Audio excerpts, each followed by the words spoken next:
To understand what happened on Wednesday night, you have to compress 3 days into a single frame. August 3rd, Eala defeats world number 3, Jessica Pegula in the DC Open final, 4-6, 6-4, 6-0. A final set bagel over a top 3 player. Her first WTA singles title. The first WTA singles title ever won by a player from the Philippines. August 4th, the new WTA rankings are released. Alex Eala of the Philippines, world number 20, a career high. The first time a Filipino player of any gender had ever entered the top 20 of the sport. August 5th, without a rest day, without a proper training block, without even the ceremony of a homecoming, she boards a flight north and walks into her Toronto debut. Champion on Monday. Top 20 on Tuesday. Debuted on Wednesday. And Wednesday did not care that she was tired.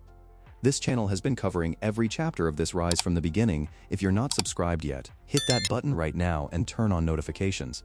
Because what is happening in real time is moving faster than anyone predicted. The National Bank Open is a WTA 1000, the tier just below the majors where the depth of the draw punishes anyone whose legs are 2 matches short. Her opponent, Alex Eala, had beaten her earlier this year at the Australian Open. A big serving American with a forehand that ends points before you finish setting up for them. On paper, the tension was straightforward. Could a champion who had not yet slept off her championship find another gear against someone specifically built to punish tired legs? But underneath the paper, there was a second tension that mattered more. She was carrying 2 jobs onto that court. She had to play tennis at the level she had just earned against an opponent who had already solved her once. And she had to be for the several thousand people waving her country's flag inside that stadium, the first Filipino tennis champion they had ever gotten to cheer for in person at a venue of this size on a broadcast of this scale. Those are not the same job. Most players never learn to do the first. Almost no player is ever asked to do both at the same time in their debut in a foreign country, 48 hours after the biggest week of their career. She came out of the gate at a level that made the first set almost unfair, 5 straight games from 1-all. Closed the opener 6-1, did not face a single break point on her serve. The WTA's own official recap described the atmosphere inside Sobeys Stadium as an electric-packed stadium. Their words, not a fan account, not a Philippine outlet, the tour's own house language. A WTA 1000 does not casually use the word electric for a Wednesday second-round match involving a debutant. It uses that word when the room has changed shape. Then the second set arrived and reality caught up. Parks saved 4 breakpoints to hold for 3-2, then broke Eala in the 10th game to take it 6-4. It was the first genuine moment of doubt in the entire week, the first sign that 7 consecutive wins across 2 cities and 2 tournaments were beginning to press down on a 21-year-old body. The third set is where the night was decided. They traded early breaks. Then at 2-all, Eala broke again and did not look back. 6-2 in the decider, 1 hour and 51 minutes on the clock. 14 breakpoints earned across the match, 5 converted, her 6th consecutive win. Her second career win over Alex Eala, the first one in Toronto, quietly avenging the Australian Open loss that had been filed away by the tennis press and by Eala herself for months. Drop a like on this video right now because the number that actually mattered on Wednesday night was not on the stat sheet, and most channels covering this story are missing it completely. The number that mattered was the one the tournament almost certainly did not model for when they assigned her a court and a time slot. Sobeys Stadium seats over 12,000 people. The WTA called it packed. According to reporting from Rappler, the Philippine Daily Inquirer, and ABS-CBN Sports, the overwhelming majority of the noise was Filipino. Reddit's tennis community in the match thread singled out the Filipino turnout immediately afterward, with multiple non-Filipino fans commenting on the density and the discipline of the crowd. This was not a normal WTA 1000 second-round audience. This was a diaspora that had learned over the past 6 months exactly which airport to fly into and exactly which day to book off work. Toronto has a tennis history. Toronto produced Bianca Andreescu, a U.S. Open champion.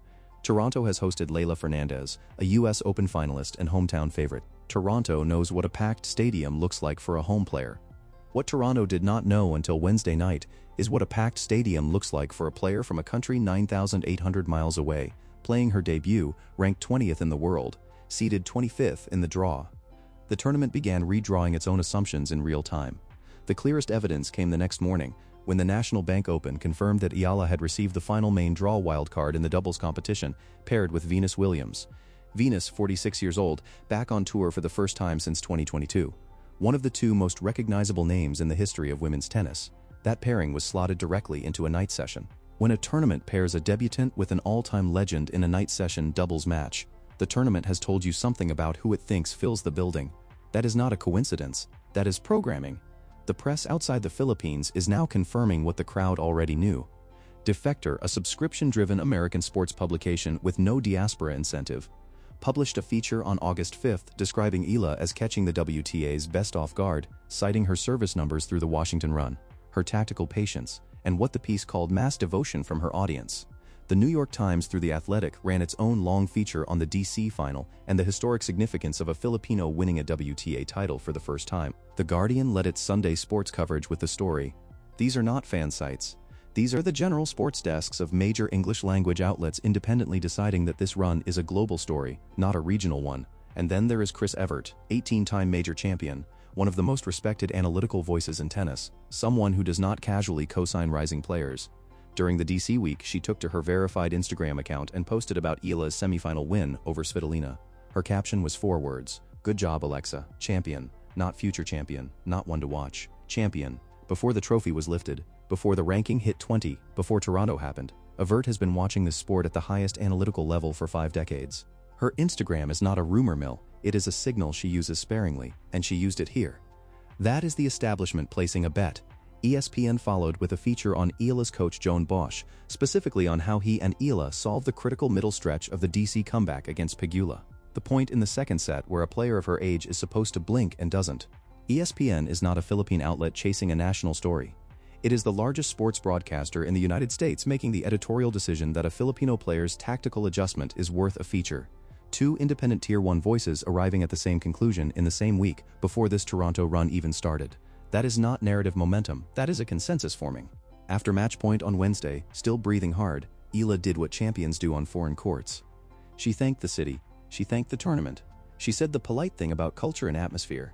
And then off script, she said this: "There are so many Filipinos in the crowd tonight, so many flags, thank you." And then in her official post-match remarks, she delivered the sentence that the entire night had been building toward, the sentence that a country 9,000 miles from Toronto had been waiting to hear its representatives say in a place she had never been. "I felt very at home in Canada." In her debut in a WTA 1000 stadium, she used the word home. That is not an athletic quote, that is a cultural document. Consider where she is standing now. And consider who she is standing next to.